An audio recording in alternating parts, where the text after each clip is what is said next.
Hi, I'm Dr. Jason J. Campbell, and I want to thank you for taking the time to watch my videos.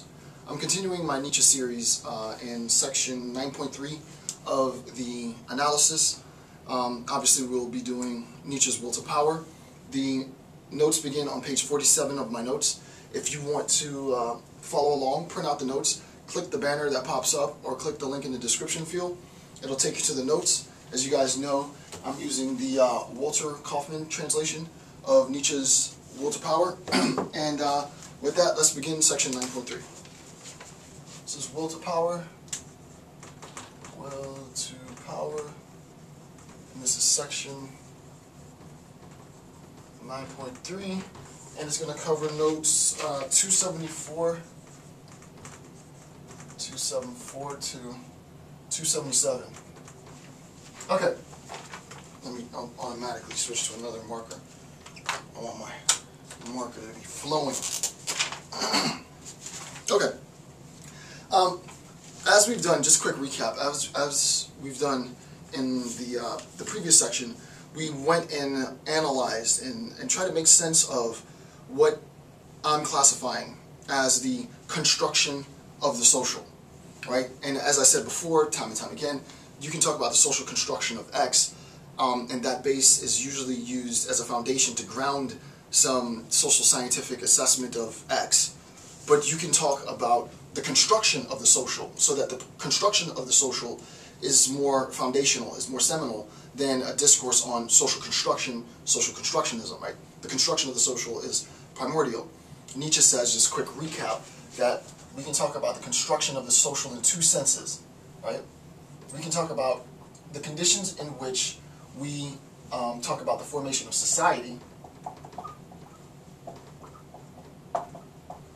one which actually exists, one which could potentially exist, and we recognize that society is buttressed in moral valuation and the individual. The individual that is directed towards concerns of the other, wherein the welfare of the other is placed above and beyond his own concern, is considered to be the foundation for our contemporary society. It's to be considered the foundation of society since the beginning of time. Just so that, and I've already discussed this, so I'm not going to explain that because I've already explained it. Basically, all it means is my concern for the other is a requisite in the other's concern for me, which this interrelationship between sort of the golden rule, do unto others as you would have them do unto you mentality, or the Kantian negative formulation, do not do to others what you would not want them to do to you, places the concerns of the others up and above my own concerns, right? I have to be concerned with my actions collectively. And this collective mentality forms the mass, right? The mass congeals around strength in numbers. Insofar it congeals around the concept of strength in numbers, we have the preconditions for society. However, we can also talk about society, which we haven't done yet, but talk about society in terms of self-reflection, right? I look inward and then I project outward. It's not directed to the concern of another, which is a precondition for society, but I first self-reflect, so this would be one, and then I project that self-reflection outward, which is what I'm in the process of doing right now. I sit down for hours on end reading a text that I've already read several times, heavily notating it, translating those notations in the book into notations on the text, prepping, shooting, filming. All of this is me doing it by myself. I'm here by myself doing this, but then after I've cultivated myself and my self-reflection to a point where I believe I'm performing at my optimum, then I can make that contribution to others. And then they too can do the same, right? So this could be a precondition for society. This exists, this doesn't exist, this fails, this would be a great society to live in, right? So that's sort of the conceptual assessment that we've done up until this point, right? So that with respect to Nietzsche, we recognize that the preconditions for society are rooted in moral valuations, which obviously are attributed to phenomena. There are no phenomena, moral phenomena as such, and those are the concepts that we need in order to make sense of this next section. And this section is titled On the Dominance of Moral Value. So let's do it. On the dominance of moral, on the dominance of moral value.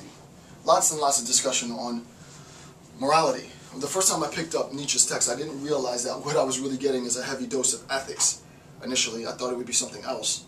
But it really is, he does quite a few different disciplines. He dabbles, Will to Power isn't and wasn't considered in the process of writing to be published. So there are ideas from many different branches of philosophical thought, but morality being one of the primary branches. So the first thing we recognize is that moral valuation, this is the bottom of page 47, moral valuation was constructed, right? Moral valuation was constructed to dominate 1. Knowledge, 2. The arts, and 3. Political and social endeavors. Right? I'm not going to write that down. There's no need to write that down. Moral valuation was constructed, designed, as we've seen before, intentfully designed to dominate knowledge, the arts, political and social endeavors.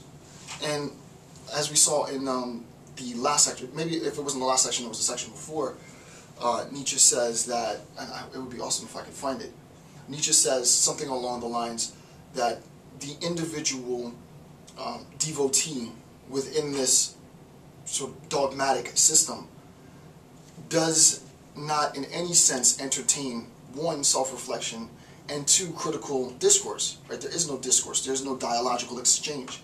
If the position of the individual is challenged, the individual just defers to the dogma. They point to the edifice. They point to the structure with which they receive their information. And the point is, well, the system of thought, specifically, right? The system of thought, knowledge, epistemology in its proper sense, aesthetics in its proper sense, socio-political thought in its proper sense, it is a challenge to this moral system of dominance, right? Because as far as Nietzsche is concerned, the political is in position to organize collective bodies of people, which is exactly what morality is doing. So they're at polemical ends of a relationship, right? Morality is prescribing action, but also policy and lawmakers prescribe action as well. So you can see that morality, according to Nietzsche in this part, is set to dominate the political, to dominate the social, to dominate the aesthetic, to dominate the epistemological. And I gave examples of this, right? What happens are individuals leave the edifice of dogma and travel and elevate in stature and power and become heads and very, very powerful organizers within the political, within the social, within the aesthetic, within the epistemological, and then they refer back, still, as always, to the original edifice, right? Which it weakens the paradigm of epistemology. It weakens the paradigm of political, socio-political, right? And the example I gave were political leaders who defer their decision-making to the Word of God, right? That becomes problematic, because when you challenge them about their decision-making, they're not referring to their position within the socio-political realm. They defer back, as always, to the edifice of dogma, right? And that again, moral evaluation was constructed to dominate these groups. Number 2, so I explained that. 2, moral evaluation sets improvement as the sole duty. Everything else is a means to it. 274, let's just look at that really quick. 274, if I can find it.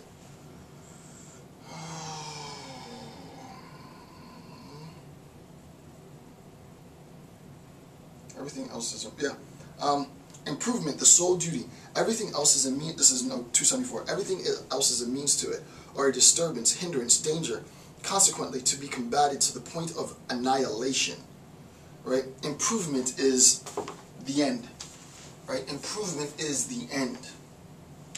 There is a sense in which you will, under a system of moral evaluation, never attain and actualize and realize unity, harmony of self, and that's a huge problem, right? It's